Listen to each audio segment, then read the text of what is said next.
Hey guys, welcome back to movies explain. आज हम आ चुके हैं नल के सेकेंड इशू के साथ। कहानी की शुरुआत होती है फेरोल से। एक ऐसी दुनिया जहां यूनिवर्स के सबसे रूथलेस और बारबरिक जीव रहते हैं, थेनोस के आउटराइडर्स।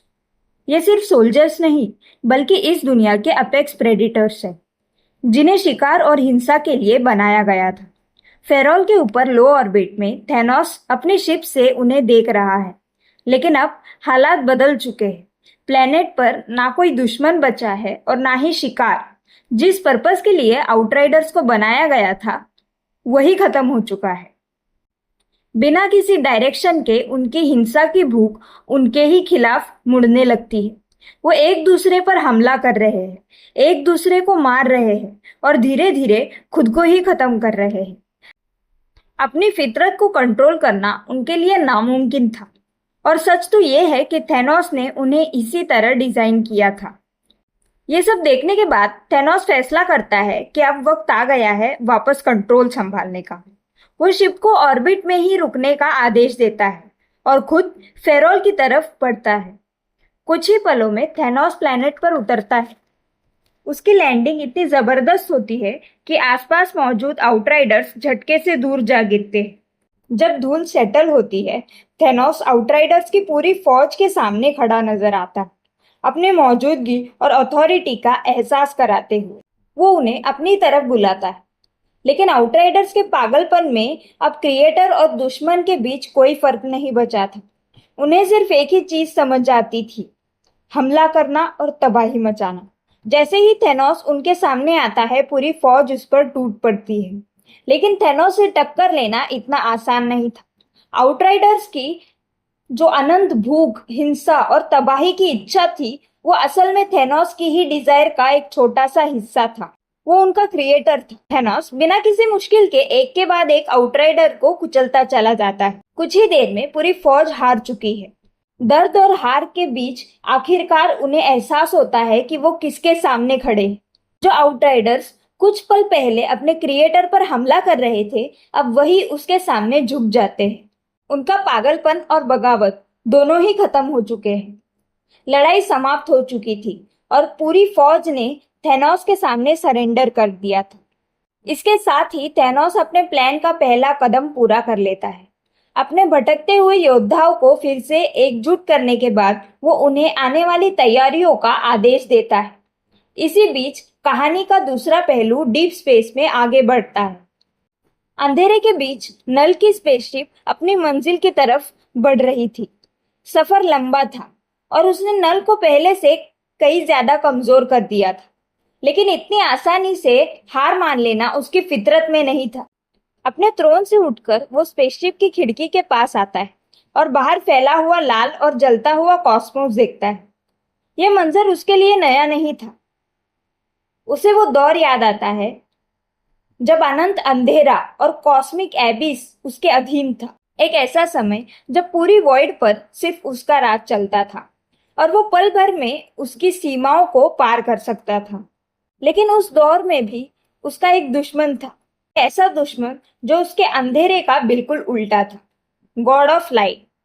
सेलेशियल्स ने उस गॉड ऑफ लाइट को सिर्फ एक ही मकसद से बनाया था, नल का अंत करने के लिए। लेकिन वो कभी खुद नल का सामना नहीं कर सका। इसके बजाय वो अलग अलग जीवों और योद्धाओं को अपना होश बनाकर उनमें अपना एसेंस भर देता था और उनके जरिए लड़ता रहा। स्पेस और टाइम के हर कोना रोशनी के वॉरियर से भर गए, लेकिन जितना ज्यादा योद्धा होते, नल उन्हें खत्म करते जाता। ये जंग बिलियंस ऑफ ईयर्स तक चली।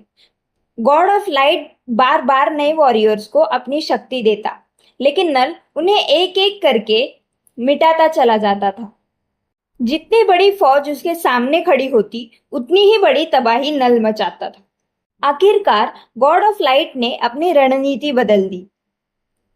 अपनी सारी शक्ति और एसेंस को उसने एक ही योद्धा में समा दिया। इसी तरह जन्म हुआ गोल्डन नाइट का।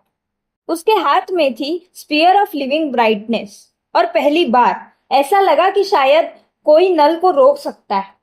लेकिन नल भी पीछे हटने वालों में से नहीं था। अपने नेक्रो स्वॉर्ड पकड़े हुए वो सीधे गोल्डन नाइट की तरफ बढ़ा। पहली बार एक अनस्टॉपेबल फोर्स की टक्कर एक इमूवेबल ऑब्जेक्ट से हुई। उनके टकराव ने हेवेंस और कॉस्मोस तक को हिला दिया। ये युद्ध इतना भयानक था कि आखिर में ना कोई पूरी तरह से जीत सका और ना ही कोई हार सका। सालों की लड़ाई के बाद दोनों इतने कमजोर हो गए थे कि एक अनजान और सुनसान प्लेनेट पर जा गिरे।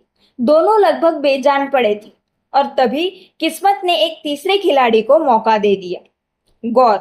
नल की नजर में गौर कोई महान योद्धा नहीं, बल्कि एक इनसिग्निफिकेंट बीइंग था। एक ऐसा जीव जो बस सही वक्त पर सही जगह मौजूद था। नल और गोल्डन नाइट के गिरते ही गौर ने मौका देखा और नल के लगभग बेजान हाथों से ऑल ब्लैक चुरा ली। वही लिविंग एबिस जो नल की पहली और सबसे शक्तिशाली रचना थी। जैसे ही उसने ऑल ब्लैक को हासिल किया, उसकी पूरी हस्ती बदल गई। लेकिन उसका ताकत का सामना करने या उसे समझने के बजाय वो उसे लेकर वहां से भाग निकला और अपने बचकानी क्वेस्ट पर निकल पड़ा था। नल के लिए गौर की पूरी कहानी सिर्फ एक ऐसी व्यक्ति की कहानी है जिसने ब्रह्मांड की सबसे महान ताकत हासिल तो कर ली, लेकिन उसकी असली अहमियत कभी समझ नहीं पाया। अपने पुराने दुश्मन और अपनी खोई हुई ताकत को याद करते हुए नल अब अपने अगले कदम के लिए तैयार हो चुका है, क्योंकि उसकी स्पेसशिप उसी नेमलेस प्लेनेट की तरफ लौट रही थी जहां कभी उसकी गॉड ऑफ लाइट से भयानक टक्कर हुई थी। एस्टेरॉइड के बीच से गुजरता हुआ शिप धीरे धीरे प्लेनेट के ऑर्बिट में एंटर करता है। अंदर नल अपने सिम्बियोट चिल्ड्रन के साथ खड़ा सब कुछ देख रहा है, लेकिन नल के लिए यह दुनिया सिर्फ एक बैटलफील्ड या ग्रेवयार्ड नहीं थी।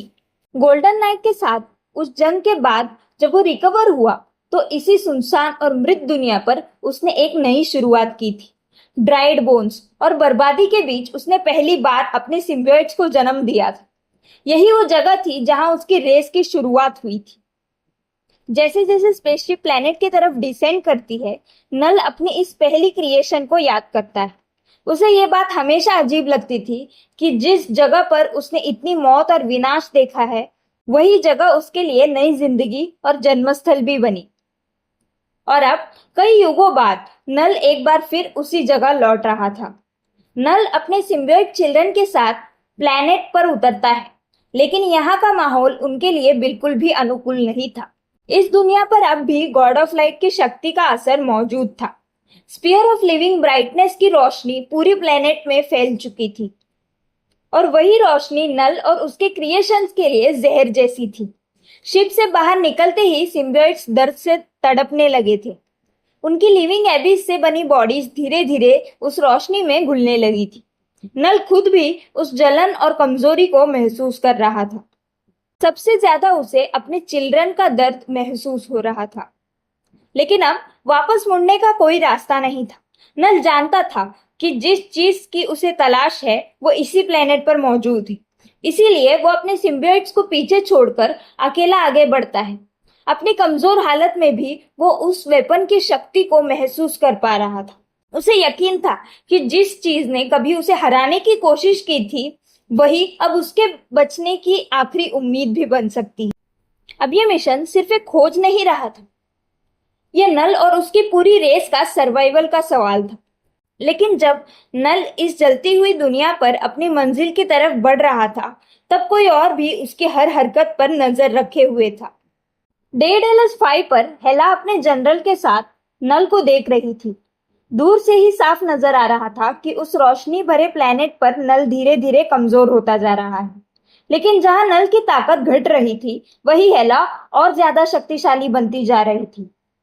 उसके हिसाब से सब कुछ बिल्कुल प्लान के मुताबिक हो रहा था। नल जिस चीज को अपनी मुक्ति समझकर ढूंढ रहा था, हेला की नजर में वो सिर्फ एक झूठी उम्मीद थी।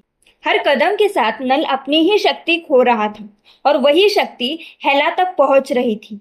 नल की मर्जी और उसकी इच्छा शक्ति को तोड़े बिना उसकी असली ताकत छीनना नामुमकिन था। इसलिए हेला उसे वही करने दे रही थी जो वो करना चाहता था।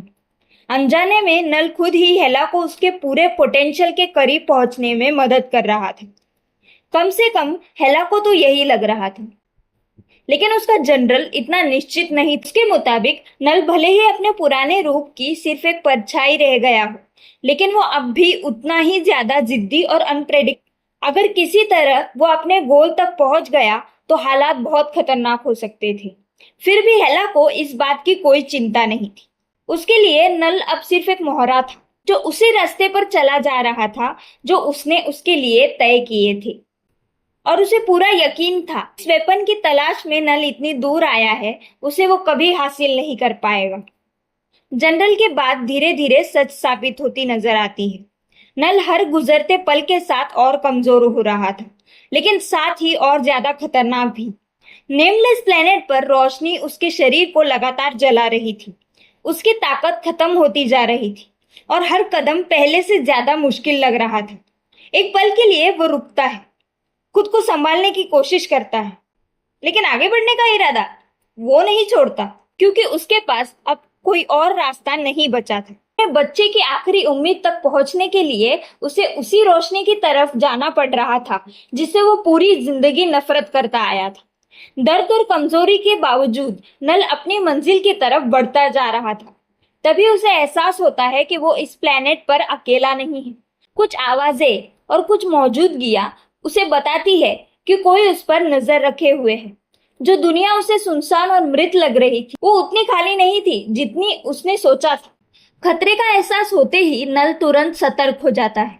वो अपने बचे हुए सिम्बियोट्स को तैयार रहने के लिए संकेत देता है। अपने कमजोर और लगभग मृत अवस्था में नल एक बात समझ जाता है, इस ग्रेवयार्ड प्लेनेट पर अभी भी जिंदगी मौजूद है और वो जिंदगी उसका इंतजार कर रही थी। तभी नल के सामने एक चट्टान पर दो आकृतियां नजर आती हैं। ध्यान से देखने पर पता चलता है कि ये थैनोस के आउटराइडर्स। नल हैरान रह जाता है। अब तक वो खुद को इस मृत दुनिया का इकलौता जीवित प्राणी समझ रहा था, लेकिन अब उसके सामने नए दुश्मन खड़े हैं। नल कुछ पूछ पाता उससे पहले ही दोनों आउटराइडर्स अपना संदेश सुना देते हैं। वो बताते हैं कि वो एक नए मास्टर की सेवा करते हैं और उसी के आदेश पर नल का अंत करने आए हैं। इतना सुनते ही नल समझ जाता है कि जिस वेपन की तलाश में वो यहाँ आया था, उस तक पहुंचने से पहले ही उसे इन नए राक्षसों का सामना करना पड़ेगा। दोनों आउटराइडर्स तुरंत उस पर हमला कर देते हैं।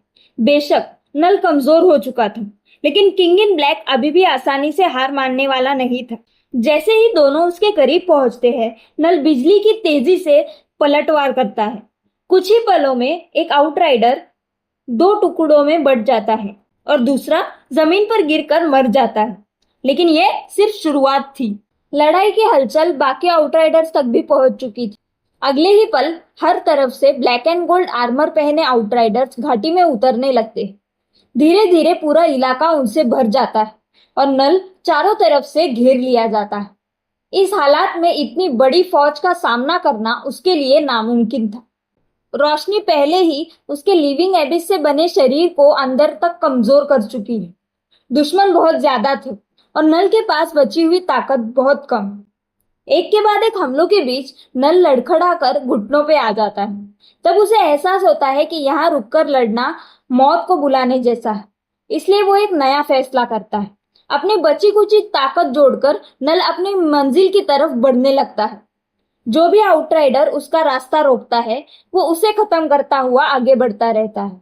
अब उसका सिर्फ एक ही मकसद है, किसी भी कीमत पर उस वेपन तक पहुंचना। आउटराइडर से लड़ते और उनसे बचते हुए नल आखिरकार उस जगह पहुंच जाता है जहां सदियों पहले उसकी गॉड ऑफ लाइट से आखिरी टक्कर हुई थी।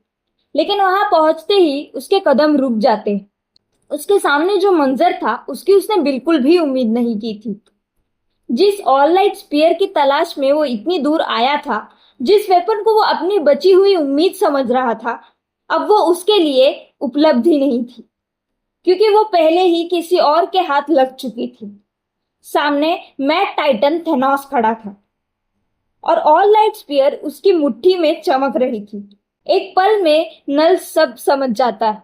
ये सिर्फ एक मुकाबला नहीं था, उसे यहां तक लाया गया था। जो शिकारी कभी पूरे ब्रह्मांड का पीछा करता था, आज खुद किसी और के जाल में फंस चुका था। और स्पीयर पर थेनोस का कब्जा देखकर नल को एहसास हो जाता है कि शायद अब बहुत देर हो चुकी है। तो गाइस, इसी के साथ इशू सेकंड का एंड होता है। जल्दी मिलेंगे थर्ड इशू के साथ। तब तक के लिए थैंक्स फॉर वॉचिंग।